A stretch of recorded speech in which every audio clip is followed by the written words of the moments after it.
What's poppin', gamers? So in Artifact, you play around 5 heroes you have selected for your deck. We know that there will be 44 heroes at the release of the game in total, and because of gameplay footage, copyrights and speculation, it's most likely gonna be these. All heroes have 3 slots where you can equip items to buff their stats and even get additional abilities, and they all have varying points in these 3 different stats: attack, armor, and health.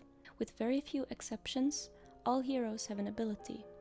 It can either be active, something you actively use when you want with a cooldown, or reactive, which is triggered as a reaction during specific interactions, or continuous effect, which basically means a static passive. When you pick a hero for your deck, you must also include that hero's premier or signature card. There's no official name for this yet, so this might change, but it's either a spell, creature, or improvement card that usually synergizes well with the hero and their color. All heroes belong to a specific color: blue, green, red, or black.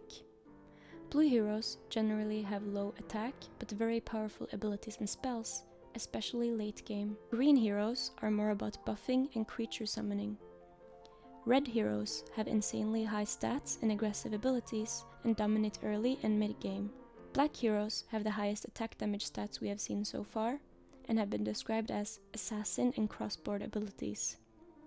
When heroes die, they can be redeployed later, but feeding too much should be avoided if possible, since killing a hero gives you 5 gold to spend on item cards. At the start of a game, 3 of your heroes, which you may or may not decide the order of, are randomly placed in each their lane. Your last 2 and any that are killed can then be deployed later. You pick a lane, and then the hero will be randomly placed in it. Now let's look at some interesting synergies and abilities. Sorla Khan deals extra damage when attacking towers with her Warmonger ability.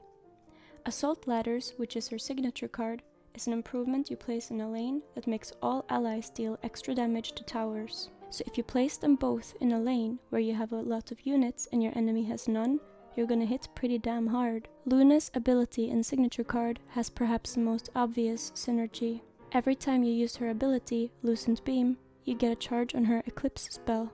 Eclipse deals 3 piercing damage, which means armor penetrating, to a random unit. This will be repeated then, the amount of times you have previously used Lucent Beam. CM and Zeus both have reactive abilities that trigger when you use a blue spell, so obviously this will be a very powerful combination, only balanced by blue's typically high mana costs. Lycan's signature card is Savage Wolf, which is a creature card. Lycan's ability gives his neighbor allies 2+ attack, which lets the wolf one-shot creeps. The Savage Wolf also gets +1 attack and +2 health after every combat phase, healing the damage taken by a creep. This could also be combined even more with green's other powerful buffing cards and creatures, like for example the Emissionary of Quorum. One funny scenario, while it's only theoretical, is Bristleback versus Rix. Bristle one-shots Rix and then gains armor from his ability. Rix has an ability that lets him be redeployed already in the next hero deployment phase. This could potentially lead to a lot of feeding, especially combined with other red spells I will come back to. After 3 turns of Bristle versus Rix, Bristle's armor would be so high that Rix can't hurt him at all, and Bristle would still have 6 health left. 3 turns of killing Rix also gives 15 gold, which could be used to buffing Bristle even more. It gets even more crazy with Bristle combined with Legion Commander. Her signature card only costs 1 mana and lets you decide who will fight a certain hero.